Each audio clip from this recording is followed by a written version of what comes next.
देखिए, कार्यक्रम केवल जनपद बरेली में ही नहीं है। ये समाजवादी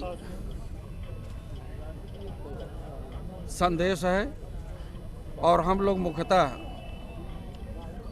समाज के बीच में जा कर के इस बात का संदेश देने का काम कर रहे हैं और लेने का भी काम कर रहे हैं कि प्रदेश की हालचाल क्या है।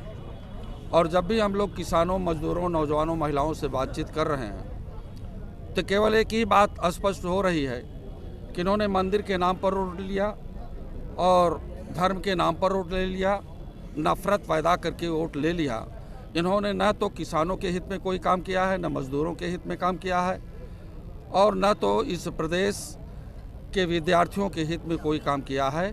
अब की बार हम लोग समाजवादी पार्टी की सरकार बनाएंगे और अखिलेश यादव जी को मुख्यमंत्री बनाएंगे।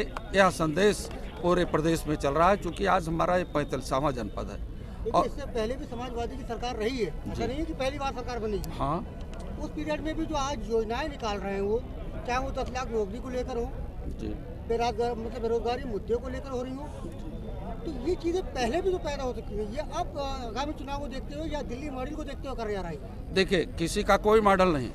अखिलेश जी का समाजवादी मॉडल अपने आप में पूरे देश में अद्वितीय है। इसलिए अद्वितीय है कि इन्होंने जो इस प्रदेश के लोगों को नौकरियां देने का काम किया है, वो कहीं नौकरियां रुकी नहीं है। बीजेपी के लोग ने ज़बरदस्ती जो है वो बताया कि इसमें बेईमानी हुई है, लेकिन वही नौकरी जो समाजवादी पार्टी के मुख्यमंत्री ने अपने पीरियड में देने का काम किया था सिपाही की भर्ती में, हाई कोर्ट और सुप्रीम कोर्ट ने एक कह दिया कि बिल्कुल न्याय संगत ये नियुक्ति हुई है और भारतीय जनता पार्टी के पीरियड में वो पुलिस की ज्वाइनिंग हुई है नौकरियों को देने। यहाँ तक कि 2-2, 3-3 साल तक नौकरी की लोग तैयारी कर रहे हैं और जब सेंटर पर पहुँचते हैं बच्चे तो परीक्षा निरस्त हो जाती है। घोटाले किसके पीरियड में हो रहा? जहाँ से लोक सेवा आयोग है, जहाँ से SDM पैदा होता है, उसकी परीक्षाएं किसने आउट कराया? समाजवादी पार्टी तुमने आउट करा। इसी भारतीय जनता पार्टी के पीरियड में पेपर आउट हुआ। आउट कराने वाला कौन है? सभी पार्टियां भ्रष्टाचार को लेकर बात कर रही हैं कि भ्रष्टाचार, तो क्या ऐसा लग रहा है कि बीजेपी सरकार में क्या भ्रष्टाचार का बढ़ावा मिला है क्या? जबरदस्ती आप तो लोग मीडिया के लोग हैं, ये भ्रष्टाचार क्या है? आप मोदी के लोगों को देख लीजिए। नीरव मोदी कौन है? माल्या कौन है? ये अडानी और अंबानी कौन है? उत्तर प्रदेश में पूरे ठेकेदार गुजरात के आ रहे हैं, यहाँ कोई ठेकेदार ही नहीं। लाल रंग बड़ी चर्चाओं में है नेताजी इस समय। लाल रंग बहुत चर्चाओं में, इस संबंध में क्या कहना चाहते हैं? लाल रंग नहीं, लाल रंग तो क्रांति का प्रतीक है। आज लाल रंग की जो टोपी है समाजवादी पार्टी की, वो खतरे की घंटी भारतीय जनता पार्टी की बजा रही है। जैसे कि मोदी ने किसानों का आंदोलन समाप्त किया, अपने बिल वापस लिए, उससे कहीं ना कहीं आपको नुकसान पहुंच रहा है? कहीं नुकसान नहीं, किसान समझ गया भैया।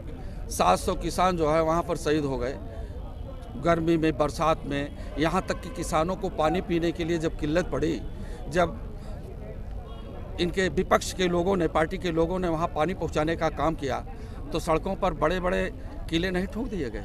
ट्रैक्टर पानी लेकर के न जाने पावे। ये किले क्या हैं?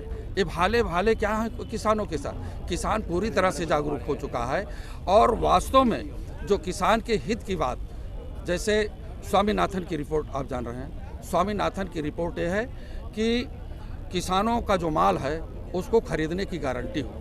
अगर 1800 रुपये में हमारा धान की कीमत है तो 1800 रुपये में उसके धान की खरीदने की गारंटी हो, गेहूं की खरीदने की गारंटी हो।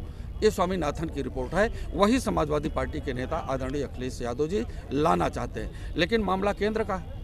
एक केंद्र से सब कुछ होगा। जब हम लोग केंद्र में पहुंचेंगे तो निश्चित रूप से जान लीजिए कि 100% स्वामीनाथन की रिपोर्ट इस देश में किसानों के लिए लागू होगी। क्या इस बार समाजवादी पार्टी आजम खां के बिना चुनाव लड़ेगी?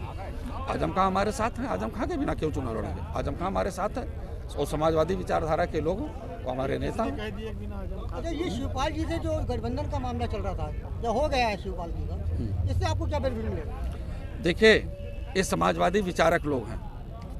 जितने भी समाजवादी और डॉक्टर अंबेडकर के विचारों से ओतप्रोत हैं, वो सभी छोटे छोटे दल समाजवादी पार्टी का साथ दे रहे हैं। पहले भी तो समाजवादी ने कांग्रेस के साथ सभी मतलब छोटी छोटी पार्टियों को लेकर गठबंधन किया था, चाहे वो बीएसपी रही हो, उसमें क्या रिजल्ट रहा उसका ये देखिए। अब वो बीएसपी का गठबंधन हो चाहे वो कांग्रेस का गठबंधन हो, वो पुराना इतिहास है, उसमें हम जाना नहीं चाहेंगे। लेकिन वर्तमान समय में जो प्रदेश की जनता पीड़ित है, चाहे वो किसान हो, चाहे नौजवान हो, चाहे महिला हो, इनका हिंदुत्व का नारा कहाँ चला गया?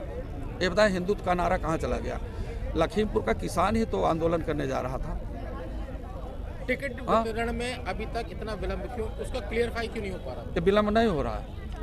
माननीय राष्ट्रीय अध्यक्ष जी पूरे प्रदेश के हर सीटों का सर्वेक्षण करा रहे हैं। शिवपाल जी से संगठन तो हो गया, उनका गठबंधन तो हो गया शिवपाल जी से, लेकिन अभी तक टिकट जो है उनका क्लियर नहीं हुआ, सीटें क्लियर नहीं हुई उनकी। वो जब टिकट बांटना होगा, देना होगा, तो उसी समय बैठ करके वो लोग अपना तय कर लेंगे कि किस सीट पर शिवपाल जी को लड़ना है, कहाँ ओम प्रकाश जी को लड़ना है, कहाँ केशव देव जी को लड़ना है, वो सब तय हो जाएगा। बहुत हल्का फुल्का मामला है, वो माननीय राष्ट्रीय अध्यक्ष जी का विषय है। ठीक है, धन्यवाद।